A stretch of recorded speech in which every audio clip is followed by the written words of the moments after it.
मैं हूं लुकमान अली और आप देख रहे हैं मेरा यूट्यूब चैनल। उम्मीद करता हूं कि आप सब दोस्त जहां भी होंगे बिल्कुल खैर वाफियत से होंगे। नाज़रीन, एशिया कप में बदतरीन शिकस्त के बाद पाकिस्तान क्रिकेट बोर्ड ने सलमान अली आगा से मुतल्लिक फैसला किया हुआ है। वो खबर मैं आपको दे चुका हूं कि सलमान अली आगा का T20 कैप्टन अब बरकरार रहना 2026 के वर्ल्ड कप से पहले तक बहुत मुश्किल हो चुका है। लेकिन एक और खबर, एक और मामला है, वो है सिलेक्शन कमेटी, वो है आकिब जावेद साहब। अब इनकी बारी आ गई है। नई सिलेक्शन कमेटी होगी, उसके नए मेंबरान होंगे। मैं आपके सामने डिटेल रखने जा रहा हूं। आज आपको इस मुतालिक बताने जा रहा हूं कि अब वो सिलेक्शन कमेटी जिसने बहुत सारी ज्यादतियां की और पाकिस्तान क्रिकेट को यहां तक पहुंचाया, अब उसका भी पत्ता साफ होने जा रहा है। नया सिलेक्टर कौन होगा? क्या चीफ सिलेक्टर यूनुस खान होंगे या फिर कोई और होगा? लेकिन यही सवाल मैं आपके सामने भी रखता हूं, आपको खबर भी देता हूं कि अगला चीफ सिलेक्टर कौन होना चाहिए। क्या यूनुस खान को पाकिस्तान क्रिकेट टीम का चीफ सिलेक्टर होना चाहिए? क्या क्रिकेट बोर्ड में उनके पास कोई जिम्मेदारी होनी चाहिए? ये आपने कमेंट्स में राय देनी है। या फिर कोई और चीफ सिलेक्टर होना चाहिए, या फिर आकिब जावेद ही रहने चाहिए? आप तमाम दोस्तों ने कमेंट्स में पार्टिसिपेट करना है। और जो नए दोस्त हमारे साथ पहली बार चैनल पर आए हैं, उन तमाम दोस्तों को वेलकम कहते हैं। ये आपका चैनल है, आपका प्लेटफॉर्म है, यहाँ आपको बहुत सारी इनसाइड स्टोरीज मिलेंगी। सो चैनल जरूर सब्सक्राइब कीजिएगा। और साथ में दोस्तों, जहाँ जहाँ से आप वीडियोस देखते हैं, आप सबका शुक्रिया। अपने शहरों के नाम लिखा करें। भारत से हमारे बहुत सारे दोस्त देखते हैं, कश्मीर की खूबसूरत वादियों से देखते हैं, फिर अरब ममालिक में, यूरोप में हमारे परदेसी भाई जहाँ जहाँ बैठे हुए हैं, सबका शुक्रिया। अपने शहरों के नाम लिखिएगा और उस वीडियो को शेयर ज़रूर कीजिएगा। जो लोग समझते हैं कि यूनुस खान को होना चाहिए, वो कमेंट्स में जाकर यूनुस खान लिखेंगे। देखिए दोस्तों, इस वक्त प्लेयर्स के हवाले से तो बहुत सारी बात चल रही है जी, उसको निकालो, इसको निकालो, प्लेयर्स जिम्मेदार है, प्लेयर्स अच्छा परफॉर्म नहीं कर रहे, प्लेयर्स की गलती है, कैप्टन की गलती है। मैंने बहुत सारी वीडियोस की हारिस रऊफ पर, मैंने बहुत सारी वीडियोस की हैं सलमान अली आगा पर। लेकिन असल मुजरिम एक और भी है जिन पर बात नहीं हो रही। एक मैनेजमेंट है, सिलेक्शन कमेटी है। ये सिलेक्शन कमेटी में बैठे हुए लोगों पर कोई बात नहीं हो रही। आपको पता है आपकी सिलेक्शन कमेटी कौन कौन है?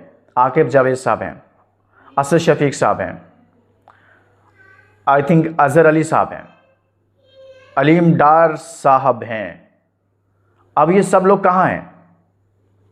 ये ऐसे लगता है जैसे गैर फाल हैं, फाल नहीं है। तो फिर कौन टीम को सिलेक्ट कर रहा है? ये कैसे चल रहा है सारा सिस्टम? तो आकिब जावेद साहब ने, मेरे ख्याल में तो उसी वक्त उनको फारग कर देना चाहिए था सिलेक्शन कमेटी से, जब उन्होंने चैंपियंस ट्रॉफी 2025 में ब्लंडर किया था। सारी दुनिया पीटती रही कि आकिब जावेद साहब स्पिनर्स को ऐड कर लो, लेकिन उन्होंने नहीं किया और फिर पाकिस्तान को शिकस्त हुई। अभी भी कहा यह जा रहा था कि हारिस रऊफ की दुबई की पिचेस पर जगह नहीं बनती। आप उसे प्लेइंग 11 में ना रखें, आप स्क्वाड में भी ना रखते, आप अब्बास अफरीदी को रखते तो ज़्यादा बेहतर होता। इवन कि आपके पास हसन अली मौजूद था, उससे आप फ़ायदा उठा लेते। लेकिन चूंकि हारिस आकिब जावेद के लाडलों में से एक हैं, तो उनको रखा गया वहाँ पर। और फिर जो कुछ हुआ वो आपके सामने है। वहाँ पर चैंपियंस ट्रॉफी में उन्होंने अना का मसला बना लिया था और उसके नतीजा में हुआ यूँ कि पाकिस्तान भारत से भी हारा और पहले ही राउंड में बाहर हो गया। ग्रुप स्टेज पर ही चैंपियंस ट्रॉफी में पाकिस्तान बाहर हो गया। सिलेक्शन गलत थी। अब इनका भी कोई एहतसाब करेगा? जी हाँ, हमारे ज़राए के मुताबिक इनकी भी बारी आ गई है कि बस बहुत हो गया और उसी वक्त इनको फारग कर दिया जाता, बजाय इसकी कि यहाँ पर एक नई चीज़ चल रही होती है, सीट एडजस्टमेंट होती है एक तरह से। यहाँ से बंदा उठाओ और वहाँ लगा दो, वहाँ का बंदा उठाओ और यहाँ लगा दो। जो यहाँ फेल है वो वहाँ भी फेल है। इस सिस्टम को यूनुस खान की ज़रूरत है। पाकिस्तान की क्रिकेट को एक ऐसे इंसान की ज़रूरत है जिसके अंदर कोई लालच ना हो, जो कोई लॉबिंग ना करता हो, जो सिर्फ क्रिकेट के साथ मुखलिस और अपने मुल्क के साथ, और वो यूनुस खान है। सभी, मैं किसी की हुब्बुल वतनी पे शक नहीं कर रहा, सभी लोग मुखलिस हैं, लेकिन समटाइम आप फेवरटिज्म में आ जाते हैं। मैं किसी यानी कि प्लेयर्स की किसी को फेवर दे दी, किसी को सिलेक्ट कर लिया, किसी को ना किया, ये चीज़ें चलती हैं। लेकिन यूनुस खान एक ऐसा बंदा है जिसके अंदर ये चीज़ें नहीं हैं। और आपको पता है, वो इससे पहले इस सिस्टम में आया, लेकिन चल क्यों नहीं पाया था? क्योंकि आपके जो प्लेयर्स हैं, जो आप वो बतौर कोच आया था, क्यों ना चल पाया? क्योंकि आपके प्लेयर्स को वो कोच अच्छा लगता है जो उनसे काम ना करवाए, जो उनकी वाह करे, जो उनको कहे बस ठीक है, वो कहें जी हाँ। जैसे अजहर महमूद है, अजहर महमूद को टेस्ट टीम का कोच लगाया हुआ है ना, क्या उसकी परफॉर्मेंसेस हैं हमारी बॉलिंग की, जो उसको कोच लगा दिया। नसीम शाह अच्छा बॉलर था, ख़राब हो गया, ये बॉलिंग कोच था हमारा। फिर इसी तरह से हारिस का क्या हाल हुआ पड़ा है, शाहीन इतना आउट ऑफ फॉर्म रहा है, ये कोच था ना, इसकी कोचिंग में हमारे बॉलर्स का ये हाल हुआ है। उससे अब टेस्ट टीम का कोच लगा दिया है।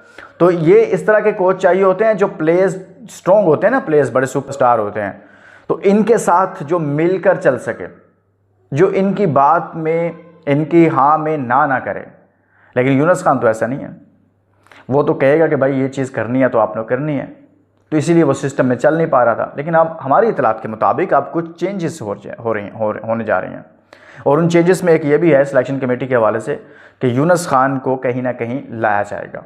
अगर लाया जाता है तो बहुत अच्छा फैसला है दोस्तों, और वो पाकिस्तान की क्रिकेट के लिए बेहतर होगा। और मैं खुद भी पर्सनल इस प्लेटफॉर्म से रिक्वेस्ट करूँगा चेयरमैन पीसीबी मोहसिन नकवी साहब, सर प्लीज़ ऐसे लोगों को लेकर आइए, और उम्मीद करते हैं कि आप ऐसा करेंगे। आप कुछ बात करते हैं कि चेयरमैन पीसीबी मोहसिन नकवी ने ट्रॉफ़ी के हवाले से, इंडियन जो है ना वो रो रहे हैं इस वक्त, Indian team, Indian captain, Indian media रो रहा है, कह रहे हैं भाई हमारी ट्रॉफ़ी दे दो मोहसिन नकवी साहब। विक्रांत गुप्ता रो रहा है, कह रहे हैं यार हमारी ट्रॉफ़ी दे दो मिन्नत समाजत तरला, यार हमारी ट्रॉफ़ी दे दें। राजीव शुक्ला कह रहा है भाई हमारी ट्रॉफ़ी दे दें यार। वो कह रहे हैं कि भाई मैं वहाँ ट्रॉफ़ी देने के लिए ही गया था, आपने ट्रॉफ़ी नहीं लिया है। अब भी अगर ट्रॉफ़ी चाहिए ना, आज सारा दिन इंडियन मीडिया रोता रहा है, चिल्लाता रहा है, चीखता रहा है कि जी मोहसिन नकवी साहब ये कर रहे हैं, मोहसिन नकवी साहब ने, हम आईसीसी में जा रहे हैं, पाकिस्तान पर बैन लग जाएगा, मोहसिन नकवी साहब के ख़िलाफ़ ये हो जाएगा, वो हो जाएगा, और मोहसिन नकवी साहब ने हमारे से माफ़ी मांग ली है। भाई आपको ट्रॉफ़ी चाहिए, विक्रांत साहब आपको ट्रॉफ़ी चाहिए, सूर्या कुमार यादव साहब आपको ट्रॉफ़ी चाहिए, राजीव शुक्ला साहब आपको ट्रॉफ़ी चाहिए। अगर आपको ट्रॉफ़ी चाहिए ना तो रास्ता बता दिया है, और वो रास्ता क्या है? वो रास्ता ये है कि आप सब ने मिलकर अपने कप्तान को, सूर्या कुमार यादव को, एशियन क्रिकेट काउंसिल के ऑफिस में भेज रहे हैं। जब आप वहाँ भेजेंगे ना, वहाँ ट्रॉफ़ी पड़ी है वो मिल जाएगी, लेकिन ऐसे नहीं, वहाँ जाकर सामने होंगे मोहसिन नकवी साहब, आप उनसे मिलिएगा, वो आपको ट्रॉफ़ी उठाकर आपके हवाले कर देंगे। करना वही पड़ेगा जहाँ से आप भागे थे। याद आया ना आपको? ये था पता नहीं ऐसे कर देंगे तो वाह वाह, क्योंकि अपनी आवाम में चूरन बेच रहे हैं। वो जंग हारी हुई है, उसका खुमियाजा भुगत रहे हैं, और वो जो ज़ख्म लगे हैं ना, वो अब जो पॉलिटिकली वहाँ पर जो गवर्नमेंट है उसको जो नुकसान हुआ है, उसको वो उस डैमेज को कंट्रोल करने की कोशिश कर रहे हैं इस तरह के काम करके।